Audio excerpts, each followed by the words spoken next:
Hello, Chemistry 10HH students. This is Mrs. Altman. We are on video number 43, Bonding Part 3. Here are our objectives for today's video. Pause here. So you've probably heard me say sometimes, oh, it doesn't matter if you put the charge here, it doesn't matter if you put the charge there, we'll talk about it later, and this is the later. Sometimes there's more than one valid Lewis structure. When you have more than one valid Lewis structure, we call the structures resonance structures.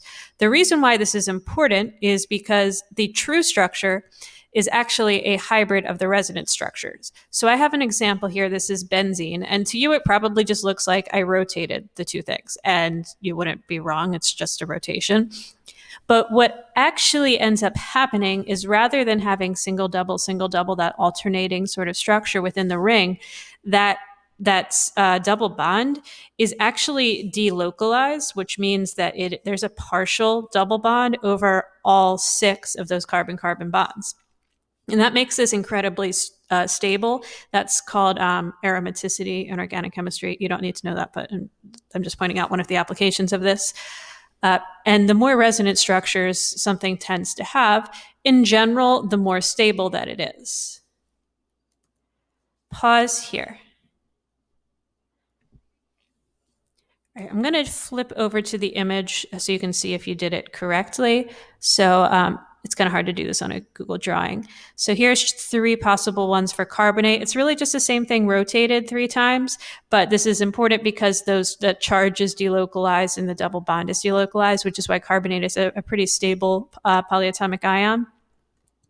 And then sulfate, this is more than 3. You only really needed 3. You just move the negative charges around. That's really all there is to it. I prefer the top ones. You don't really need to worry so much about the bottom ones. Pause here. All right, so don't overcomplicate formal charge.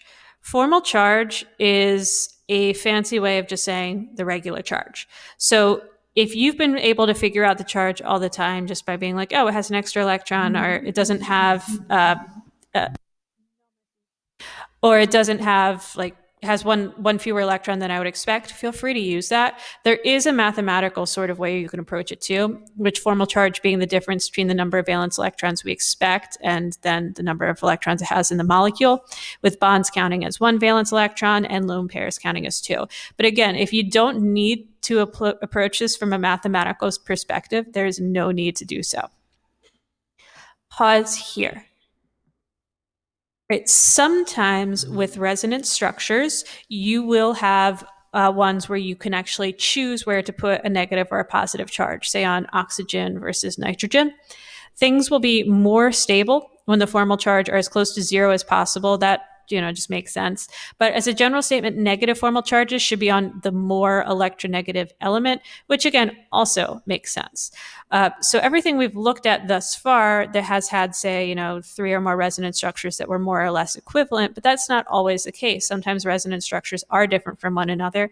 And the true structure is actually what's called a weighted hybrid, meaning it's going to be more similar to the more stable structure and less similar to the less similar structure. All right, that's all I have for this video. Thank you so much for watching and have a great night.